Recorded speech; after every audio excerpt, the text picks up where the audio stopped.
Welcome to Smart Stock Watch, your go-to channel for in-depth financial analysis. Today is April 23rd, 2025, and we're diving into IBM's first quarter earnings report.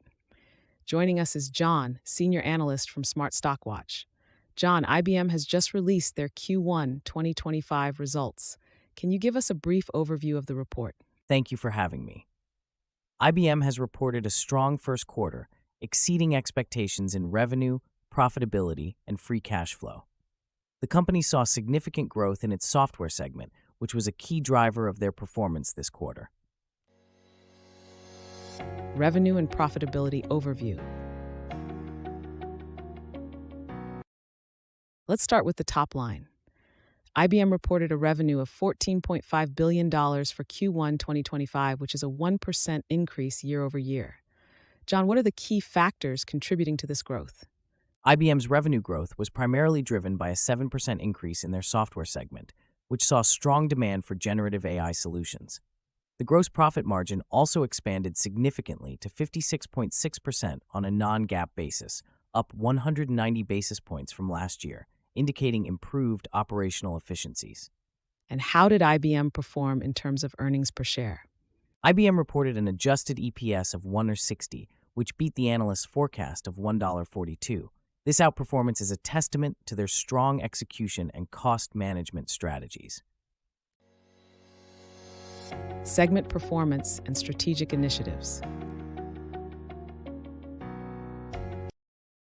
John, can you break down the performance of IBM's different segments for us? Absolutely. The software segment was the standout performer, with $6.3 billion in revenue, up 7%. Within this, hybrid cloud, particularly Red Hat, grew by 12%. Consulting revenue was slightly down at $5.1 billion, while infrastructure saw a decline to $2.9 billion. Despite these challenges, IBM's strategic focus on cloud and AI is clearly paying off. What strategic initiatives are they focusing on to drive future growth? IBM is heavily investing in AI and cloud technologies, as evidenced by their recent acquisition of HashiCorp. They are also maintaining a strong liquidity position to support these investments and return value to shareholders through dividends. Cash flow and financial position. Let's talk about IBM's cash flow and financial position. How did they perform in this area? IBM generated $4.4 billion in net cash from operating activities and $2 billion in free cash flow, both showing year-over-year improvements. They ended the quarter with $17.6 billion in cash and marketable securities, which is a strong liquidity position. However, their total debt increased to $63.3 billion, reflecting their strategic acquisitions and investments. How does this financial position support their future plans? The strong cash flow and liquidity allow IBM to continue investing in growth areas like AI and cloud, while also returning value to shareholders through dividends.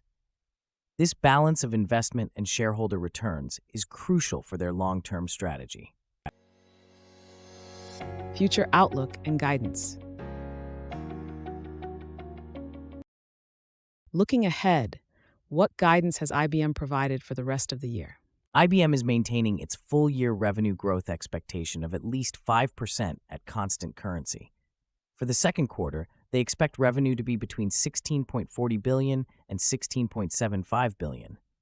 They also anticipate generating about $13.5 billion in free cash flow for the full year. And what is the sentiment from IBM's leadership regarding their future prospects? CEO Arvind Krishna expressed confidence in the long-term growth opportunities for technology and the global economy, despite a fluid macroeconomic environment. This optimism is reflected in their maintained guidance and strategic focus. Key takeaways. In summary, IBM has delivered a strong performance in Q1 2025, with impressive growth in their software segment and robust cash flow generation.